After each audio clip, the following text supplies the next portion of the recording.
President होने के नाते मैं पूरे देश के लोगों को यहां मौजूद मीडिया चैनल के माध्यम से उनको धन्यवाद देना चाहता हूं, उनको अपना सलाम पेश करना चाहता हूं। दोस्तों, मैं धन्यवाद करना चाहता हूं पूरी दुनिया के वो तमाम लोग, चाहे वो एकेडमिशियन हो, चाहे वो स्टूडेंट हो, संग्रिक जेएनयू के साथ जो स्टैंड किए हैं, इसलिए हम उनको रेवेन्यू में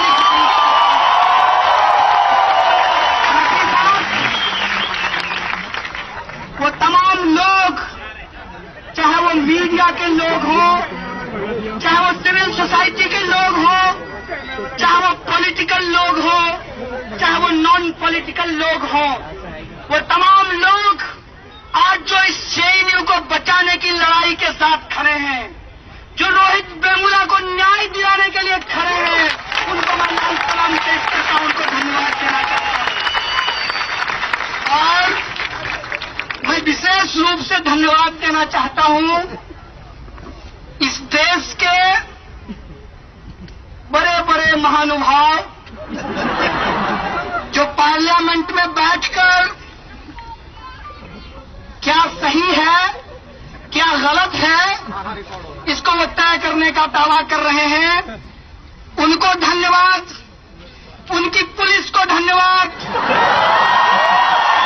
और मीडिया के उन चैनलों को भी धन्यवाद देना चाहता हूं।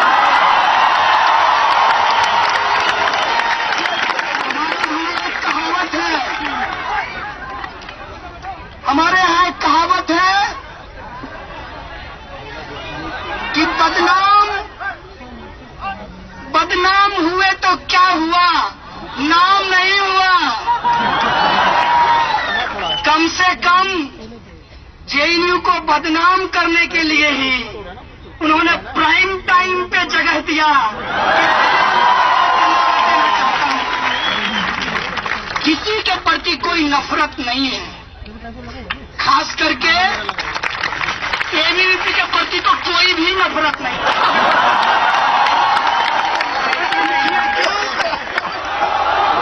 वो इसलिए कि हमारे कैंपस का जो एबीवीपी है वो दरअसल बाहर के एबीवीपी से ज्यादा रेशनल है।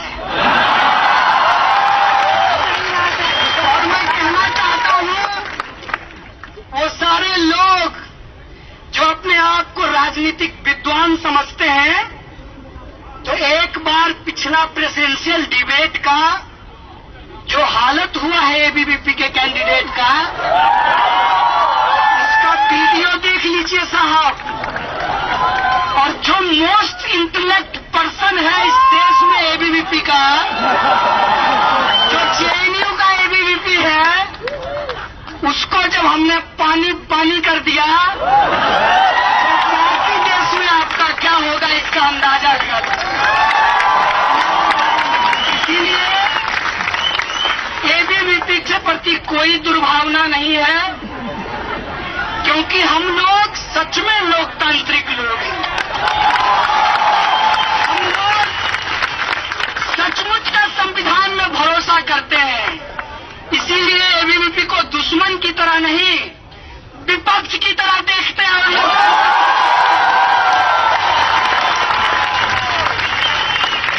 ऐ मेरे दोस्त, मैं तुम्हारा विच हंटिंग नहीं करूंगा, क्योंकि शिकार भी उसका किया जाता है जो शिकार करने के लायक हो।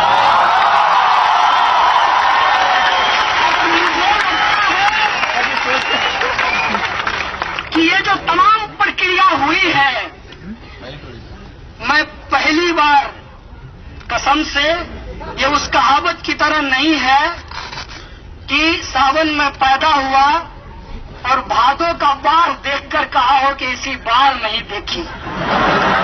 सच में कह रहा हूं, जेएनयू ने जो दिखाया है, जेएनयू जिस तरीके से खड़ा हुआ है इस देश के अंदर, सही को सही और गलत को गलत कहने के लिए, हम जेएनयू को सैल्यूट करना चाहते हैं।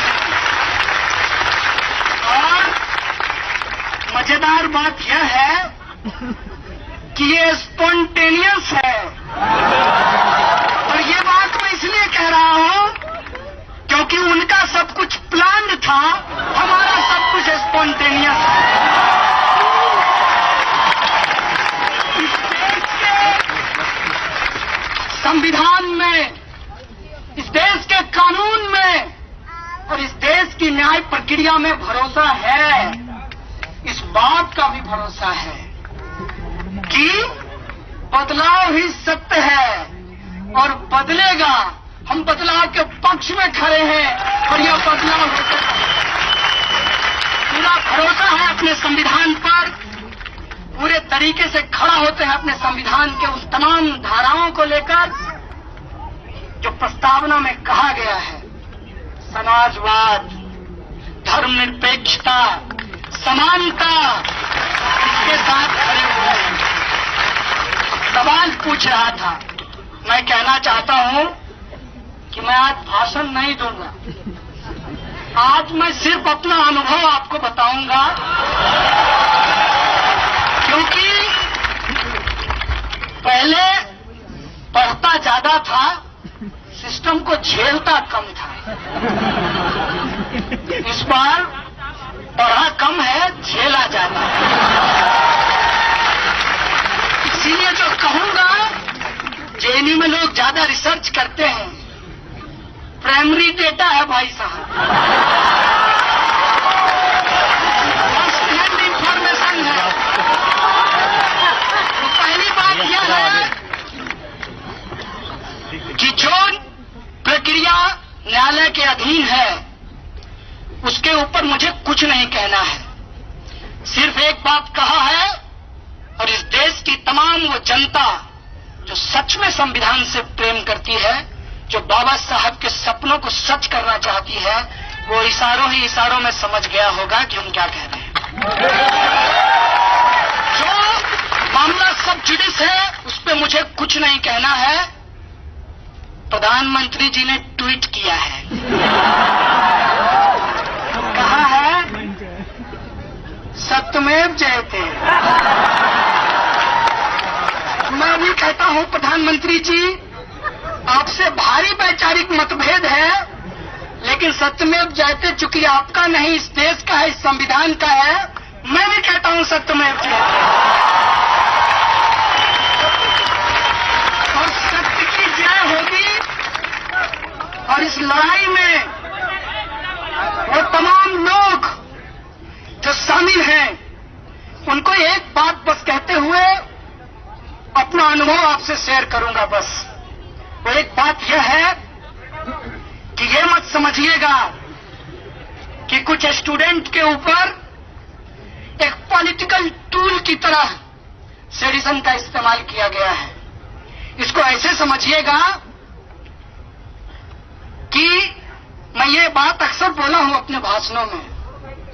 हम लोग गांव से आते हैं, मेरे परिवार से भी शायद आप लोग मुखातिब हो चुके हैं। तो हमारे यहां रेलवे स्टेशन पे, जिसको स्टेशन कहा जाता है, वहां पर जादू का खेल होता है। जादूगर दिखाएगा जादू, बेचेगा अंगूठी,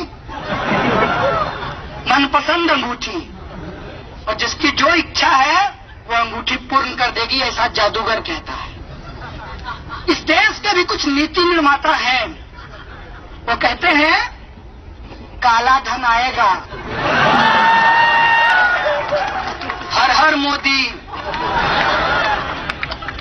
महंगाई कम होगी, बहुत हो गई, सही मत सही है, अब की बार ले आइए, सबका साथ सबका विकास। वो सारे जुमले आज लोगों के जहन में हैं। हालांकि हम भारतीय लोग भूलते जल्दी हैं, लेकिन इस बार का तमाशा इतना बड़ा है कि भूल नहीं पा रहे हैं। तो कोशिश ये है कि उन जुमलों को भुला दिया जाए, और ये जुमलेबाज कर रहे हैं। और उसको कैसे भुलाया जाए? तो ऐसा करो, इस देश के तमाम जो रिसर्च फेलो हैं उनका फेलोशिप बंद कर दो। लोग क्या करने लगेंगे? कहेंगे फेलोशिप दे दीजिए, फेलोशिप दे दीजिए। फिर कहेंगे कि अच्छा ठीक है, जो 5,000 और 8,000 देता था वही कंटिन्यू रहेगा। मतलब बढ़ाने का मामला गया। बोलेगा कौन? जेएनयू। तो जब आपको गालियां पड़ रही है, चिंता मत कीजिएगा, जो कमाए हैं वही खा रहे हैं आप लोग। इस देश में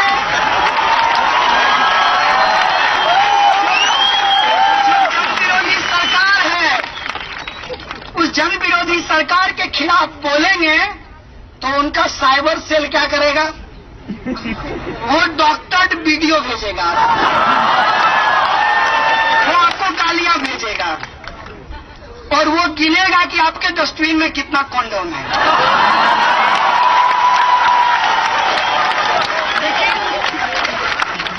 ये बहुत गंभीर समय है, इसीलिए इस गंभीर समय में हम लोगों को गंभीरता से कुछ सोचने की जरूरत है कि जेएनयू पे हमला एक नियोजित हमला है, इस बात को आप समझिए। और ये नियोजित हमला इसलिए है कि आप ऑक्यूपाई यूजीसी मूवमेंट को डिलेजिटिमेट करना चाहते हैं। ये नियोजित हमला इसलिए है कि आप रोहित वेमुला के जस्टिस के लिए जो लड़ाई लड़ी जा रही है, उस लड़ाई को आप खत्म करना चाहते हैं। आप जेएनयू का मुद्दा इसलिए प्राइम टाइम पे चला रहे हैं माननीय एक्स-आरएसएस, क्योंकि आप इस देश के लोगों को भुला देना चाहते हैं कि मौजूदा प्रधानमंत्री ने 15 लाख रुपया उनके अकाउंट में आने की बात कही थी।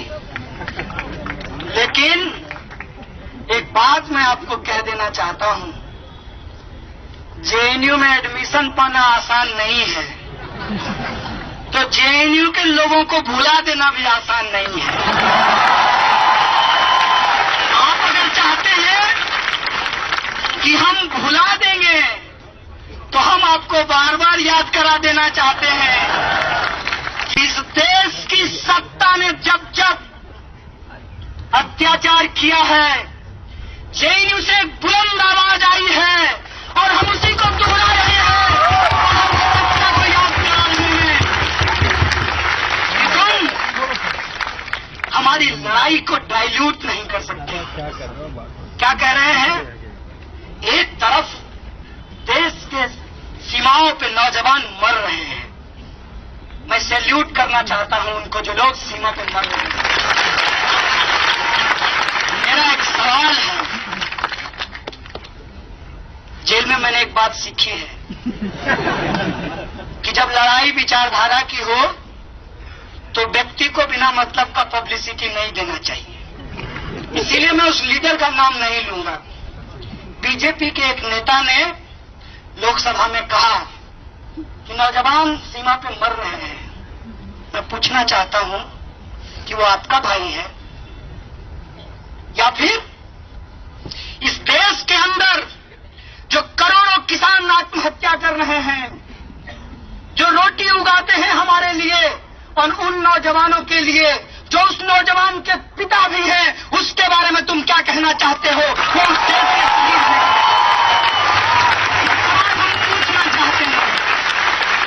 सवाल पूछना चाहते हैं कि जो किसान खेत में काम करता है, मेरा बाप, मेरा ही भाई फौज में भी जाता है और वही मरता है, और तुम ये बाइनरी बना करके देश के अंदर एक झूठा डिबेट मत खड़ा करो। जो देश के लिए देश के अंदर भी मरते हैं, देश की सीमा पर भी मरते हैं। हमारा सवाल है कि तुम पार्लियामेंट में खड़ा होकर किसके खिलाफ राजनीति कर रहे हो? वो जो मर रहे हैं उनकी जिम्मेवारी कौन लेगा? लड़ने वाले लोग जिम्मेवार नहीं हैं, लड़ाने वाले लोग जिम्मेवार हैं। और एक कविता की पंक्ति मुझे याद आ रही है, शांति नहीं तब तक जब तक सुखभाग न सबका सम होगा। नर का सम है, इसलिए मैंने जेएनयू में जनरल सेंसिटिव होते हुए सबका कर दिया है। शांति नहीं तब तक जब तक सुखभाग न सबका सम होगा, नहीं किसी को बहुत अधिक और नहीं किसी को कम होगा। इसीलिए युद्ध के लिए जिम्मेवार कौन है, कौन लड़ाता है लोगों को, कैसे मर रहे हैं मेरे पिताजी और कैसे मर रहा है मेरा भाई, हम पूछना चाहते हैं ये बाइनरी बनाने वाले प्राइम टाइम के 2 तकिए स्पीकरों से।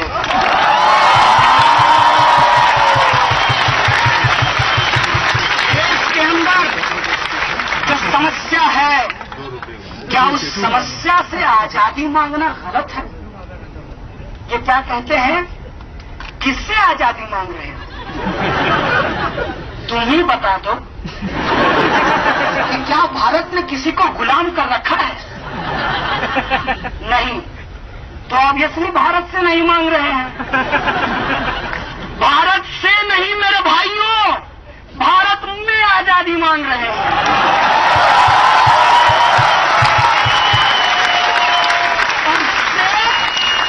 और में फर्क होता है। अंग्रेजों से आजादी नहीं मांग रहे हैं, वो आजादी इस देश के लोगों ने लड़ करके लिया है।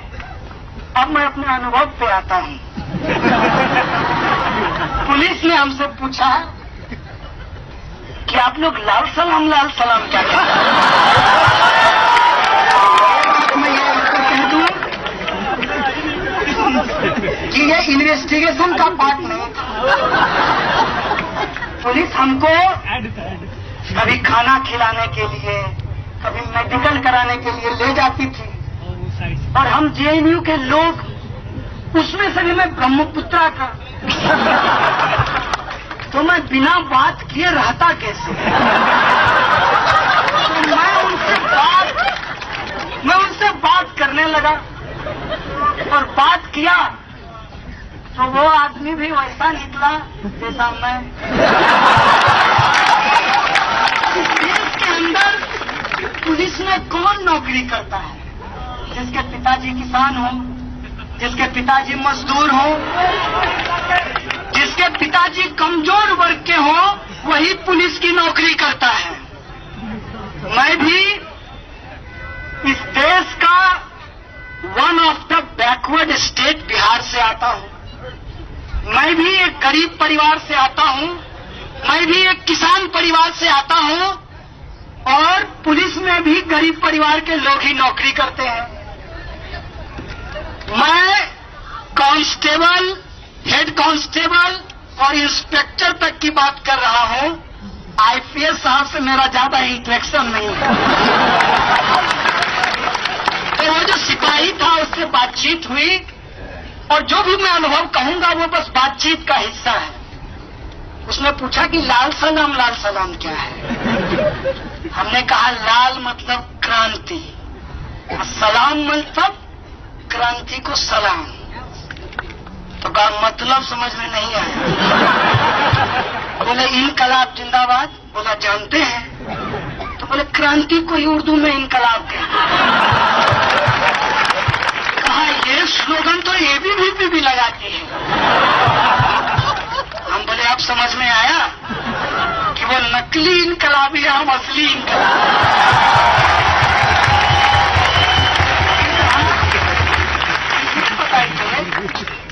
कि आप लोगों को बहुत सस्ता सब कुछ जेएनयू में मिला है।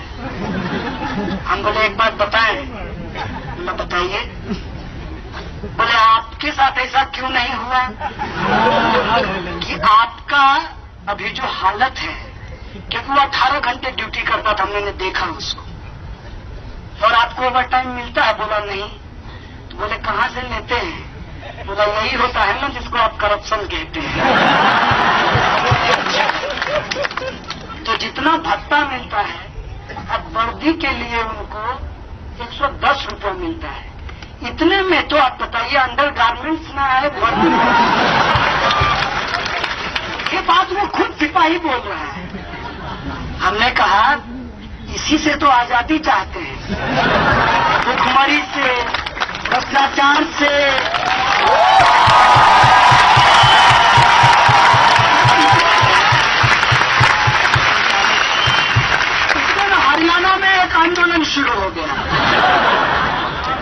सब लोग जानते हैं कि दिल्ली पुलिस में ज्यादातर लोग हरियाणा से आते हैं।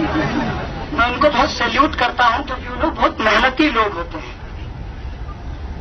तो हमने कहा ये आरक्षण, बोला जातिवाद बहुत खराब है। हम बोले इसी जातिवाद से तो आजादी चाहते हैं जिससे, बोला इसमें तो कोई गलत नहीं है, इसमें तो कोई देशद्रोह नहीं है। हम बोले आप ये बताइए कि सिस्टम में सबसे ज्यादा पावर किसको है? बोला हमारे डंडे को। हमने कहा बिल्कुल सही बात, क्या आप ये डंडा अपनी इच्छा से चला सकते हैं? बोला नहीं। हम बोले सारा पावर किसके पास चला गया? बोला जो फर्जी ट्वीट पे स्टेटमेंट दे रहा है।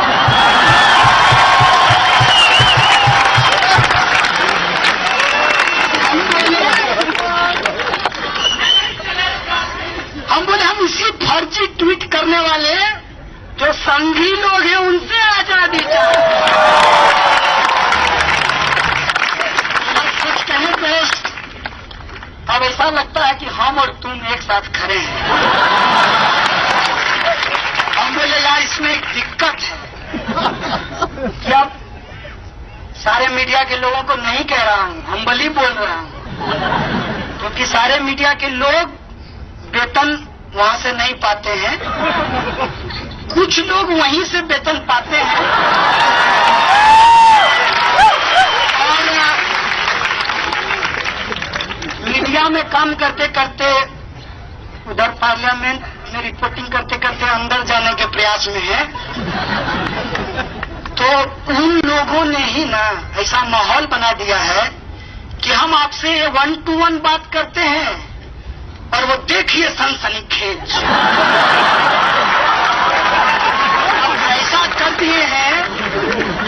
मतलब सच कहो दोस्त, तो मेरी तो ये इच्छा हुई थी कि जब तुम आओगे, क्योंकि तुम्हारा नाम FIR में आ गया था, हम बोले FIR से पहले ABVP के पर्चे में आ गया था। आज भी आया। ABVP का पर्चा में पहले नाम लिख दिया था हम तमाम एक्यूज्ड का, FIR में बाद में नोट हुआ है। तो बोले हम सोचे थे तुम आओगे तो बहुत पीटेंगे, लेकिन तुमसे बात करके मेरी इच्छा हो रही है कि मैं उनको जाकर के पीट दूं।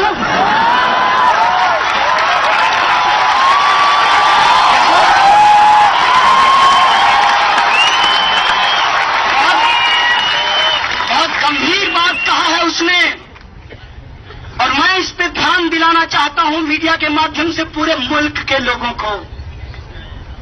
सिपाही ने, जो मेरी तरह एक आम परिवार का लड़का है, जो मेरी तरह PhD वो भी करना चाहता था, लेकिन उसको JNU नहीं मिला, जो मेरी तरह इस देश की व्यवस्था को समझकर लड़ाई को लड़ना चाहता था, साक्षर और शिक्षित का फर्क समझना चाहता था, आज पुलिस की नौकरी कर रहा था। यहां JNU खड़ा होता है, इसीलिए आप JNU के आवाज को दबाना चाहते हैं कि एक कमजोर आदमी PhD ना कर सके, क्योंकि शिक्षा जो बेची जा रही है वहां पे लाखों रुपया देने के लिए उसके पास फीस नहीं होगा, इसलिए वो PhD नहीं करेगा। इसलिए आप बंद करना चाहते हैं उन तमाम आवाज को जो यूनाइट हो सकता है, चाहे वो सीमा पे खड़ा हो, चाहे खेत में अपनी जान दे रहा हो, या JNU में आजादी के लिए संघर्ष कर रहा हो, आप उस आवाज को मिलने नहीं देना चाहते हैं। मैं आपको कहना चाहता हूं कि बाबा साहब ने कहा था कि राजनीतिक लोकतंत्र से काम नहीं चलेगा, हम सामाजिक लोकतंत्र स्थापित करेंगे। इसीलिए हम बार बार संविधान की बात करते हैं, और लेनिन ने कहा है democracy is indispensable to socialism. इसीलिए हम डेमोक्रेसी की बात करते हैं, इसीलिए हम फ्रीडम ऑफ एक्सप्रेशन की बात करते हैं, इसीलिए हम इक्वलिटी की बात करते हैं, हम इसीलिए सोशलिज्म की बात करते हैं कि एक चपरासी का बेटा और एक राष्ट्रपति का बेटा एक स्कूल में पढ़ाई कर सके।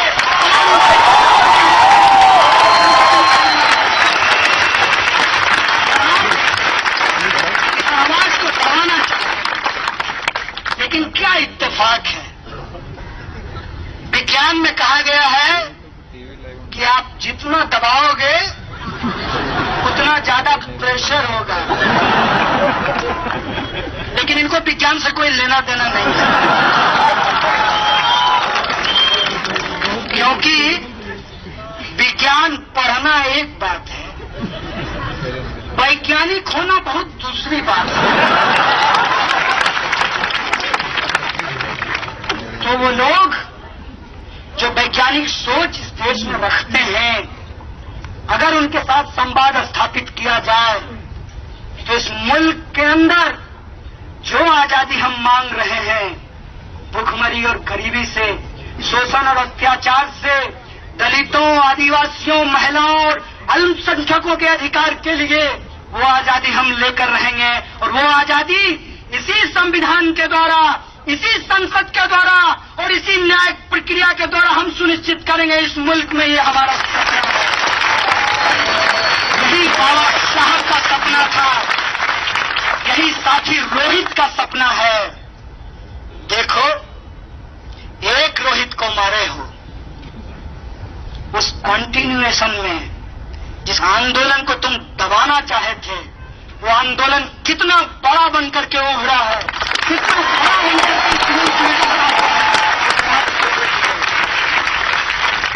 एक बात और है, अपने जेल के अनुभव से कहना चाहता हूं कि हम जेएनयू के लोग, और ये मेरा सेल्फ क्रिटिसिज्म है, अगर आप लोगों को भी अपना सेल्फ क्रिटिसिज्म लगे, इसको मानिएगा जरूर। हम जेएनयू के लोग सभ्य शालीन तरीके से बात तो करते हैं, लेकिन बहुत ही भारी टर्मिनोलॉजी में बोलते हैं। और ये बात इस देश के आम लोगों को समझ में नहीं आता। उनका दोष नहीं है, वो ईमानदार, नेक, समझदार लोग हैं। आप ही उनके लेवल पे लाकर के चीजों को नहीं रखते हैं। और उनके पास पहुंचता क्या है? उनके पास पहुंचता है, जल्दी फॉरवर्ड करो, मनोकामना पूरा होगा। जल्दी फॉरवर्ड करो, मनोकामना पूरा होगा। नहीं, ज्यादा से ज्यादा ग्रुप में भेज दो। अब मोमोर देखते हैं, OLX पे बेचते हैं। ये जो बेचने की मानसिकता बनाई गई है इस देश के अंदर, उसके साथ हमको संवाद स्थापित करना है। और मैं जेल के अनुभव से कहना चाहता हूं कि मुझे जेल में 2 बाउल मिला। एक का कलर कटोरी, एक का कलर ब्लू था और दूसरे का कलर लाल था। तो कटोरी को देखकर बार बार ये सोच रहा था कि मुझे डेस्टिनी पे तो कोई भरोसा नहीं है, भगवान को भी नहीं जानते हैं, लेकिन कुछ अच्छा इस देश में होने वाला है कि एक साथ लाल और ब्लू कटोरी है, एक प्लेट, और वो प्लेट मुझे भारत की तरह दिख रहा था और वो ब्लू कटोरी मुझे अम्बेडकराइट मूवमेंट लग रहा था।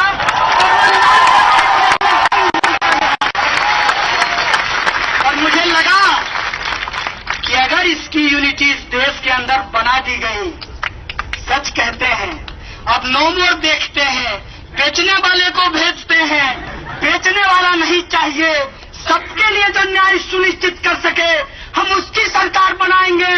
सबका साथ, सबका विकास हम सचमुच स्थापित करेंगे। ये हमारी जेल में कड़ा पहरा था।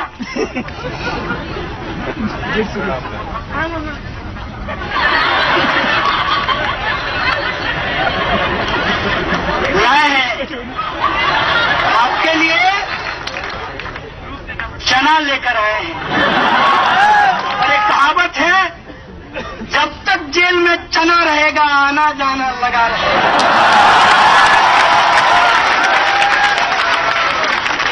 हालांकि बहुत देर हो गया है जेएनयू के लिए, बहुत दिनों के बाद जेएनयू के स्टूडेंट को जेल भेजा गया है।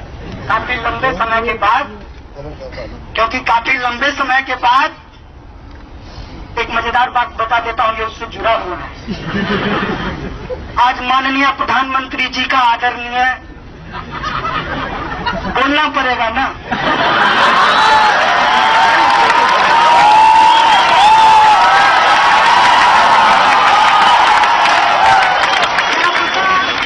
इसको डॉक्टर करके फिर से एक्सपेडिशन लगा दिया जाए।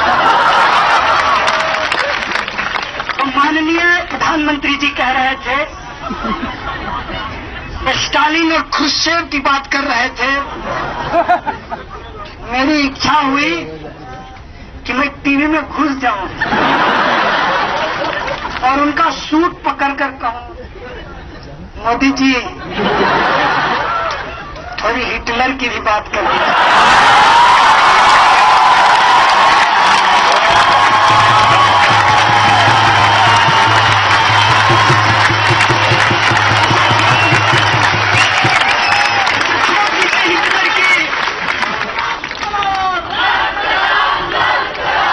हिटलर की, मुसोलिनी की बात कर दीजिए, जिसकी काली टोपी लगाते हैं,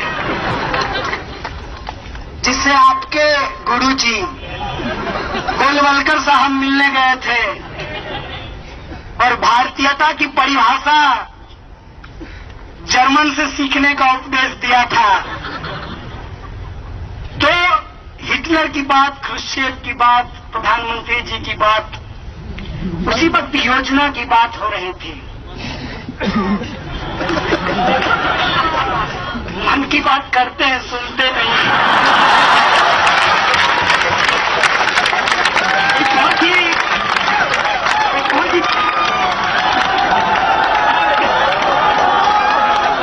बहुत ही पर्सनल चीज है।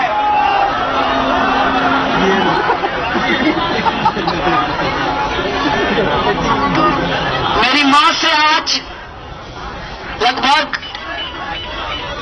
3 महीने के बाद मेरी बात हुई है। मैं जब भी जेएनयू में रहता था, मैं घर बात नहीं करता था। जेल जाके एहसास हुआ कि बराबर बात करनी चाहिए। आप लोग भी करते रहिएगा अपने घर वालों से। तो मैंने अपनी मां को कहा कि तुमने मोदी पे बड़ा अच्छा चुटकी लिया। तो मेरी मां बोली कि नहीं, वो मैंने चुटकी नहीं लिया। चुटकी तो वो लोग लेते हैं, हंसना हंसाना उनका काम है। हम तो अपना दर्द बोलते हैं। जिनको समझ में आती है वो रोते हैं, जिनको समझ में नहीं आती वो हंसते हैं। उसने कहा कि मेरा दर्द है, इसलिए मैंने कहा था कि मोदी जी भी किसी की मां का बेटा है। मेरे बेटे को देशद्रोह के आरोप में फंसा दिया है। तो कभी मन की बात करते हैं, कभी मां की भी बात कर लें। मेरे पास कोई शब्द नहीं था उसको कहने के लिए, क्योंकि इस देश के अंदर जो हो रहा है उसमें बहुत ही खतरनाक प्रवृत्ति है। इसीलिए मैं किसी एक पार्टी की बात नहीं कर रहा, इसीलिए मैं एक मीडिया चैनल की बात नहीं कर रहा, इसीलिए मैं सिर्फ सैनिकों की बात नहीं कर रहा, मैं सच में पूरे देश की बात कर रहा हूं। कैसा देश होगा जिस देश में देश के लोग ही नहीं होंगे? आप सोचिए, जेएनयू के पक्ष में अगर जो लोग खड़ा हुए हैं उनको बार बार सैल्यूट करने की जरूरत है, क्योंकि वो इस बात को समझ रहे हैं कैसे लोग आते हैं जेएनयू में। यहां पर 60% लड़कियां पढ़ती हैं। इसका एकमात्र संस्थान, मैं दावे के साथ कह सकता हूं, तमाम कमियों के बावजूद जेएनयू एकमात्र ऐसा संस्थान है जो रिजर्वेशन पॉलिसी को लागू करता है। और जहां लागू नहीं करता वहां लागू कराने के लिए हम लोग लड़ते हैं। यहाँ जो लोग आते हैं, ये बात मैंने आज तक आप लोगों को नहीं कहा होगा और आप लोगों को मालूम भी नहीं चला होगा कि मेरा परिवार 3,000 रुपए में चलता है। क्या मैं पीएचडी कर सकता हूं किसी बड़ी बड़ी यूनिवर्सिटी में? और इस तरीके से जेएनयू पे जब हमला किया जा रहा है और जो लोग इसके पक्ष में खड़ा हो रहे हैं, मुझे कोई संगति नहीं है किसी राजनीतिक पार्टी से, क्योंकि मेरी अपनी एक विचारधारा है, लेकिन जो लोग खड़ा हो रहे हैं उनको भी देशद्रोही कहा जा रहा है। सीताराम येचुरी को भी मेरे साथ देशद्रोह के केस में डाल दिया, राहुल गांधी को मेरे साथ देशद्रोह के केस में डाल दिया, डी राजा को देशद्रोह के केस में डाल दिया, और जो मीडिया के लोग केजरीवाल को डाल दिया। जो लोग मीडिया के लोग जो जेएनयू के पक्ष में बोल रहे हैं, दरअसल वो जेएनयू के पक्ष में नहीं बोल रहे हैं, वो सही को सही और गलत को गलत बोल रहे हैं।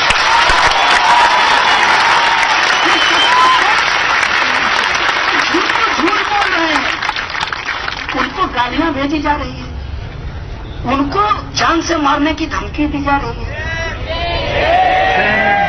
ये कैसी स्वयंभू राष्ट्रभक्ति है भाई साहब?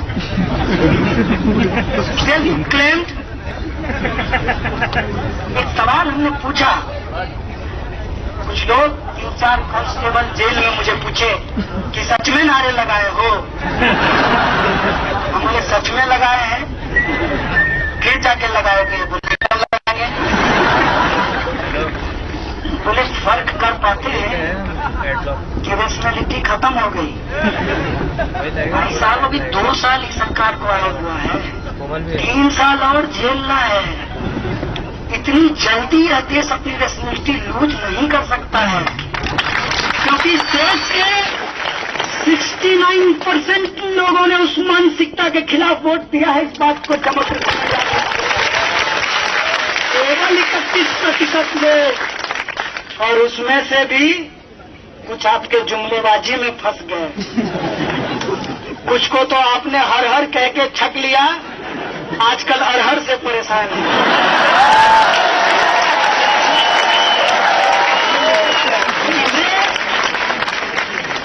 आप अपनी हमेशा के लिए जीत मत समझिए। और यह बात सच है कि 100 बार झूठ को झूठ कहते हैं तो वो सच हो जाता है, लेकिन ये झूठ के साथ होता है, सच के साथ नहीं होता। क्या 100 बार हम सूरज को चंद्रमा चंद्रमा कहेंगे तो वो चंद्रमा हो जाएगा, वो सूरज ही रहेगा। 1000 बार कह लीजिए। आप झूठ को ही झूठ बना सकते हैं, आप सच को झूठ नहीं बना सकते। और यह जो आपकी साजिश है, जिनका ध्यानाकर्षण प्रस्ताव जैसे लोकसभा में ये लाते हैं, बाहर में, लोकसभा के बाहर देश में ध्यान भटकाओ प्रस्ताव इनका चलता है। जनता के जो वाजिब सवाल हैं उनसे लोगों को भटका दिया जाए, लोगों को फंसा दिया जाए, जिसमें नया नया एजेंडा है। इधर ऑक्यूपाई यूजीसी चल रहा था, साथी रोहित की हत्या हो गई। साथी रोहित के लिए आवाज उठाया, देखते देखते देखिए देश का सबसे बड़ा देशद्रोह, राष्ट्रद्रोहियों का अड्डा, ये चला दिया। ज्यादा दिन चलेगा नहीं तो इनकी अगली तैयारी है, राम मंदिर बनाएंगे। आज की बात बताता हूं, आज एक सिपाही से बात हुई है निकलने से पहले। कहा धर्म मानते हो? हमने कहा धर्म जानते ही नहीं, पहले जान ले फिर मानेंगे। बोला किसी परिवार में तो पैदा हुए होंगे। हमने कहा इत्तेफाक से हिंदू परिवार में पैदा हुए। तो कहा कि कुछ है जानकारी? हमने कहा मेरी जितनी जानकारी है उसके हिसाब से भगवान ने ब्रह्मांड को रचा है और कण-कण में भगवान है। आप क्या कहते हैं? उसने कहा बिल्कुल सही बात है। तो हम बोले कुछ लोग जो है भगवान के लिए कुछ रचना चाहते हैं, इस पे आपकी क्या राय है? का महापूर्वक आइडिया है।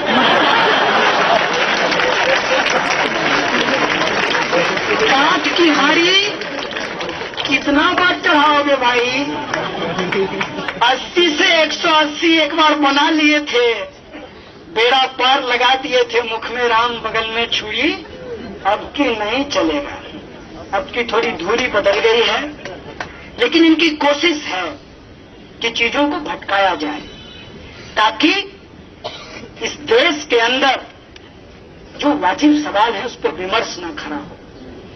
आज आप यहां खड़े हैं, आप यहां बैठे हुए हैं,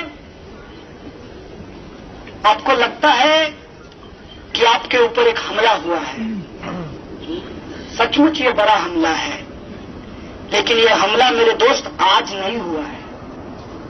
मैं आपको याद दिलाना चाहता हूं कि आरएसएस के मुखपत्र ऑर्गेनाइजर में बकायदा एक कवर स्टोरी किया गया था जेएनयू के ऊपर। स्वामी जी का बयान आया था जेएनयू को लेकर के, और मुझे डेमोक्रेसी में पूरा भरोसा है। अगर एबीवीपी के मेरे दोस्त सुन रहे हैं तो मेरा सादर अनुरोध है उनसे, एक बार स्वामी जी को ले आइए, आमने सामने विमर्श कर लेते हैं। अगर तार्किक तरीके से, कुतर्क से नहीं, अगर तार्किक तरीके से वो साबित कर देंगे कि जेएनयू को 4 महीने के लिए बंद कर देना चाहिए, तो मैं उनकी बात पे सहमत हो जाऊंगा। अगर नहीं तो मैं उनसे आग्रह करूंगा, जैसे पहले देश से बाहर थे फिर चले जाइए देश का। इस तरीके से हमला किया जाता है। और मजेदार बात मैं आपको बताऊं, शायद आप लोग कैंपस के अंदर थे तो उन चीजों को देख नहीं पाए। कितना प्लानिंग था, पूरा प्लान, डे 1 से प्लान था। इतना भी दिमाग नहीं लगाते हैं मेरे दोस्त।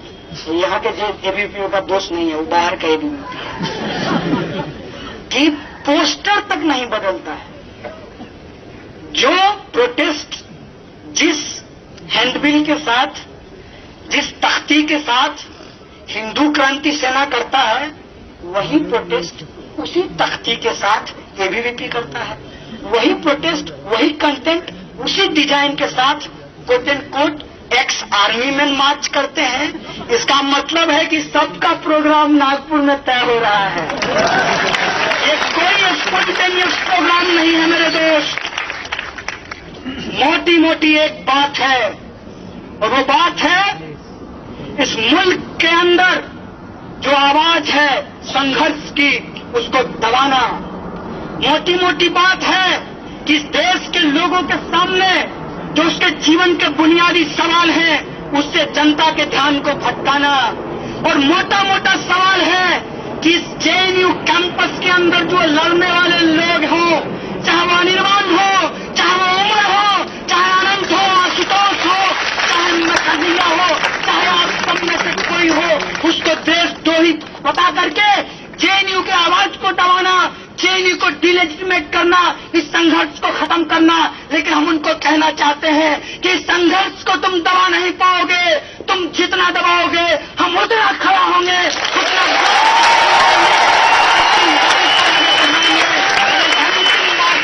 मेरे दोस्त। ये लंबी लड़ाई है, बिना रुके, बिना झुके, बिना सांस लिए इस लड़ाई को हमको आगे बढ़ाना है। और इस कैंपस के अंदर जो देश को विभाजित करने वाली ताकत हो, चाहे एबीवीपी के लोग हों, चाहे इस कैंपस के बाहर आरएसएस और भाजपा के लोग हों, जो इस देश को बर्बादी के कगार पर लाना चाहते हैं, उनके खिलाफ हम एकजुट होकर खड़ा होंगे। जेएनयू खड़ा होगा, इतिहास बनाएगा, इतिहास बन रहा है। और जो लड़ाई ऑक्यूपाई यूजीसी मूवमेंट के दौरान छेड़ी गई, जो लड़ाई साथी रोहित वेमुला ने छेड़ा है, और जो लड़ाई आप लोगों ने छेड़ा है, इस देश के अंदर अमन पसंद, प्रगति पसंद लोगों ने छेड़ा है उस लड़ाई को हम लड़ेंगे, जीतेंगे, यही हमारा विश्वास है। और इन्हीं शब्दों के साथ एक बार फिर से आप तमाम लोगों को शुक्रिया अदा करते हुए, वो तमाम लोग जो इस लड़ाई में शामिल हुए हैं उसमें आप लोगों को शरीक बने रहिए, इस बात की अपील करते हुए अपनी बात को खत्म करूंगा। शुक्रिया। इंकलाब जिंदाबाद, छात्र एकता जिंदाबाद, सामाजिक न्याय जिंदाबाद। संघर्ष करेंगे, जीतेंगे।